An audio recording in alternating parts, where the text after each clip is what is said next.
চলে আসলাম আপনাদের মাঝে নতুন আরেকটি ভিডিও নিয়ে। বৃষ্টির কারণে কপাল খুললো সানরাইজার্স হায়দ্রাবাদের। সেমিফাইনাল নিশ্চিত করলো সানরাইজার্স হায়দ্রাবাদ। বৃষ্টির কারণে সানরাইজার্স হায়দ্রাবাদ এবং গুজরাটের ম্যাচটি ড্র ঘোষণা করলো। ম্যাচটি ড্র করার পর এক পয়েন্ট দিল দুই দলকে। তাই পয়েন্ট তালিকার 4 নম্বর স্থান থেকে 3 নম্বর স্থান নিশ্চিত করলো সানরাইজার্স হায়দ্রাবাদ। অপরদিকে গুজরাটের যাও একটু আশা ছিল তাও হারিয়ে গেল ম্যাচটি ড্র হওয়ার কারণে।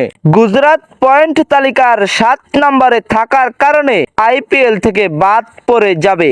এদিকে খুশিতে আত্মহারা সানরাইজার্স হায়দ্রাবাদ সেমিফাইনাল নিশ্চিত করে।